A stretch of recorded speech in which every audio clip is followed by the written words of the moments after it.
આજથી 6 દિવસ સુધી રાજ્યના વિવિધ જિલ્લામાં વરસાદની આગાહી છે। 25 મે સુધી અનેક વિસ્તારમાં તોફાની વરસાદની શક્યતા છે। દક્ષિણ ગુજરાત, સૌરાષ્ટ્રમાં ધોધમાર વરસાદના એંધાણ છે। મધ્ય ગુજરાત, ઉત્તર ગુજરાતમાં પણ ભારે વરસાદનું અનુમાન છે। અનેક જિલ્લાઓમાં ગાજવીજ, ભારે પવન સાથે વરસાદની શક્યતા।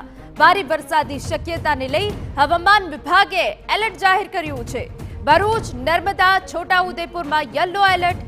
24 મેના રોજ રાજ્યમાં સાર્વત્રિક વરસાદનું અનુમાન। ઉલ્લેખનીય છે કે અરબ સાગરમાં લો પ્રેશર સર્જાતા ગુજરાતના વિવિધ જિલ્લાઓમાં વરસાદની આગાહી કરવામાં આવી છે। એમાં પણ 24 તારીખના રોજ સમગ્ર રાજ્યમાં વરસાદી માહોલ જામે તેવી શક્યતાઓ દેખાઈ રહી છે। હવામાન નિષ્ણાંતોના મતે અરબ સાગરનું લો પ્રેશર જો ડીપ ડિપ્રેશનમાં ફેરવાયું તો ગુજરાતે ચક્રવાતનો પણ સામનો કરવો પડી શકે છે।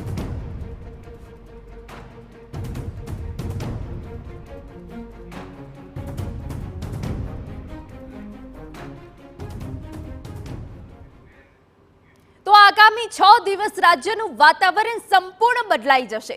ત્યારે આ વાતાવરણ કયા જિલ્લાઓને અસર કરશે તેની સંપૂર્ણ વિગત અમે આપને મેપ દ્વારા આપી દઈએ। આપને બતાવી દઈએ કે જ્યાં ધોધમાર વરસાદી 22 મેની આગાહી એટલે કે આજે આગાહી જે પ્રમાણે આપવામાં આવી છે। આપને જણાવી દઈએ ગીર સોમનાથ, અમરેલી, ભાવનગર, આણંદ, ભરૂચ, નર્મદા અને છોટાઉદેપુર કે જ્યાં યલો એલર્ટ આપવામાં આવ્યું છે એટલે કે ભારે પવન સાથે ભારે વરસાદ પડી શકે છે। જી હા, આજની આગાહીની અમે આપને વાત બતાવી રહ્યા છે કે જ્યાં ગીર સોમનાથ, અમરેલી, ભાવનગર હોય, આણંદ, ભરૂચ, નર્મદા અને છોટાઉદેપુર કે જ્યાં ભારે વરસાદ પડી શકે છે। એક સિસ્ટમ, વરસાદી સિસ્ટમ મજબૂત થઈ છે જેના કારણે રાજ્યમાં કમોસમી વરસાદ જોવા મળશે। અને એ સિવાય અમે આપને હવે 23 મેની આગાહી પણ જણાવી દઈએ કે આવતીકાલે ક્યાં વરસાદ પડશે। તો જુઓ, જૂનાગઢ, ગીર સોમનાથ, રાજકોટમાં યલો એલર્ટ છે એટલે કે મધ્યમ વરસાદની સાથે ભારે પવન ફૂંકાશે।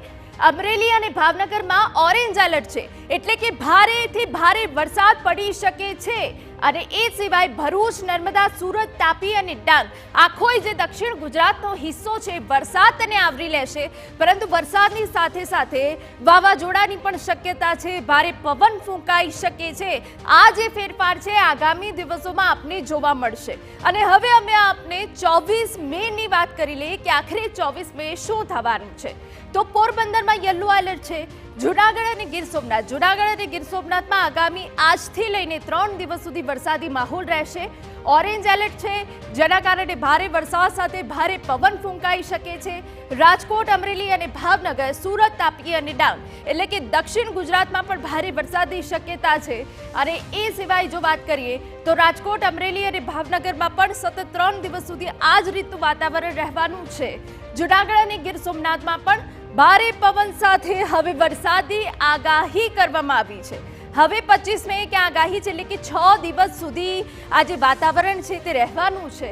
ત્યારે પોરબંદર, જૂનાગઢ, ગીર સોમનાથ, રાજકોટ અને અમરેલી એ સિવાય સુરત, તાપી અને ડાંગ, વલસાડ અને નવસારીમાં પણ વરસાદની આગાહી છે। પરંતુ જુઓ, આજથી લઈને આગામી 4 દિવસ સુધી જે દક્ષિણ ગુજરાતનો આખોય ભાગ છે એમાં સુરત છે, તાપી છે અને એ સિવાય નવસારી અને ડાંગ, વલસાડમાં ઓરેન્જ એલર્ટ છે એટલે કે ભારેથી અતિ ભારે વરસાદ પડી શકે છે।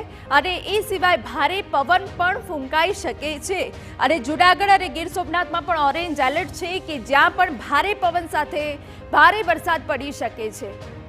એટલે કે હવે આગામી કેટલાક દિવસોમાં એટલે કે આગામી 6 દિવસમાં ગુજરાતનું જે વાતાવરણ છે એ સંપૂર્ણ બદલાયેલું રહેવાનું છે અને જેના કારણે વરસાદ પડી શકે છે।